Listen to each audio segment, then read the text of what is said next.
अगर आप जीएसटी सहित टेलीडॉट ERP 9 सीखकर एक प्रोफेशनल अकाउंटेंट बनना चाहते हैं, एक डिसेंट जॉब और हैंडसम सैलरी पाना चाहते हैं, या सरकारी नौकरियों के लिए जरूरी RSCT कोर्स करना चाहते हैं, तो आज ही ज्वाइन कीजिए टैली एकेडमी सिविल लाइंस जयपुर।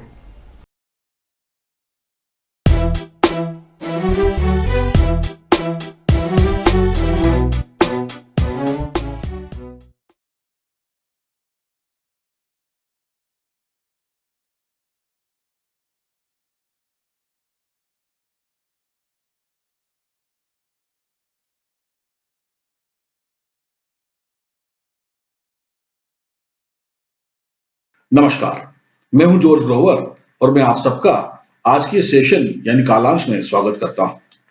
इस सीरीज यानी श्रृंखला में हम अकाउंटिंग यानी लेखांकन और कंप्यूटर अकाउंटिंग के लिए टैली सॉफ्टवेयर का यूज यानी उपयोग कैसे किया जाता है इस बारे में सीख रहे हैं। आज के सेशन में हम अकाउंट्स यानी खातों के प्रकार के बारे में बात करेंगे। खाते, जिसके बारे में हम पहले ही जान चुके हैं, एक बार फिर से संक्षेप में हम समझ लेते हैं कि खाता यानी अकाउंट क्या होता है। तो what is double entry system, दोहरा लेखा प्रणाली क्या है, इसके बारे में हम लोग अब बात करते हैं। देखिए, दोहरा लेखा प्रणाली क्या होता है कि डबल एंट्री सिस्टम जो है उसके अनुसार ये माना जाता है कि जब भी व्यापार में कोई लेन देन होता है तो दो बातें हो जाती हैं और उन दोनों बातों के बारे में अकाउंट बुक्स में लिखा जाना चाहिए। इसको अगर अपन एक परिभाषा के रूप में देखें तो यहां हमारे पास में लिखा हुआ है कि double entry system is based on this theory that each business transaction affects two parties or sides, each party or side is called an account and therefore each business transaction is written in both the accounts. यानी जब भी कोई लेन then होगा तो दो पक्ष प्रभावित होंगे। जैसे अगर मैं कहीं पेन खरीदने के लिए गया, मैंने उससे पूछा भाई पेन कितने का है, तो उसने बोला 5 रुपए का। अब अगर ये लेन देन हो रहा है तो दो बातें हो जाएंगी, एक तो ये पेन मेरे पास आ जाएगा और मेरी जेब से 5 रुपए चले जाएंगे।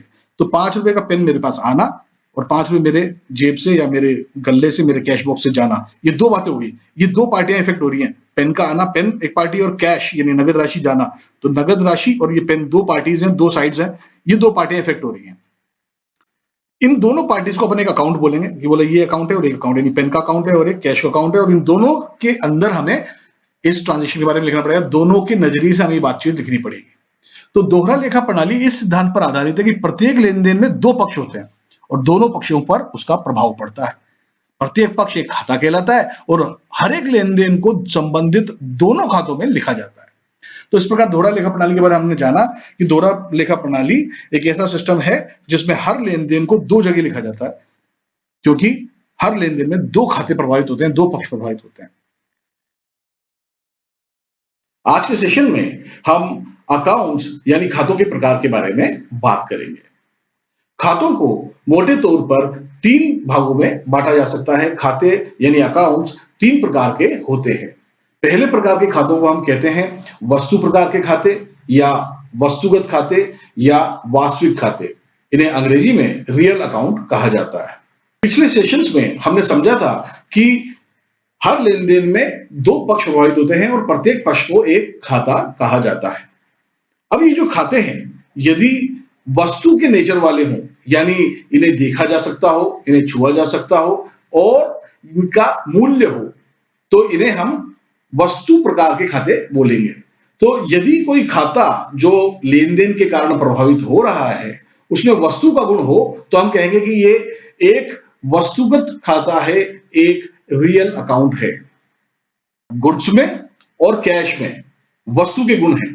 गुड्स को देखा जा सकता है, गुड्स को हम छू सकते हैं और गुड्स की कीमत भी होती है। गुड्स का खाता, गुड्स का अकाउंट एक वस्तु प्रकार का खाता है, एक वस्तुगत खाता है, एक वास्तविक खाता है, यानी एक रियल अकाउंट है। इसी प्रकार कैश को यानी नगद राशि को हम देख सकते हैं, हम छू सकते हैं और इसका मूल्य भी होता है। तो इस प्रकार कैश अकाउंट एक वस्तु प्रकार का खाता है। कभी कभी विशेष करके उधार लेन देन की दशा में व्यक्ति के पक्ष भी व्यापार में प्रभावित होते हैं, यानी व्यक्ति के खाते भी अकाउंट में प्रभावित होते हैं।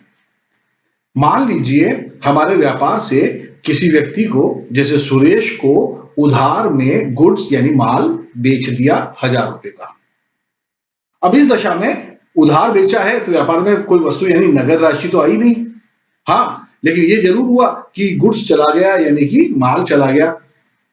इस दशा में गुड्स का अकाउंट हमारे यहां प्रभावित हो रहा है एक तो, लेकिन कैश अकाउंट तो है ही, दूसरा पक्ष है ही नहीं हमारे पास। इस दशा में हमें उस व्यक्ति का नाम अकाउंट बुक्स में मेंशन करना पड़ेगा कि भाई गुड्स गया तो किसने पाया। सुरेश ने पाया तो सुरेश का अकाउंट हमें लिखना पड़ेगा, सुरेश के अकाउंट के बारे में लेखा किया जाएगा। तो इस प्रकार के लेन देन जिनमें किसी व्यक्ति का खाता प्रभावित हो रहा हो उन्हें हम बोलते हैं व्यक्तिगत खाते यानी पर्सनल अकाउंट। एक व्यक्तिगत खाते में एक पुरुष का खाता हो सकता है, एक स्त्री का खाता हो सकता है और एक संस्थान का खाता भी हो सकता है। अब हम बात करेंगे नाम मात्र के खाते यानी नॉमिनल अकाउंट्स के बारे में।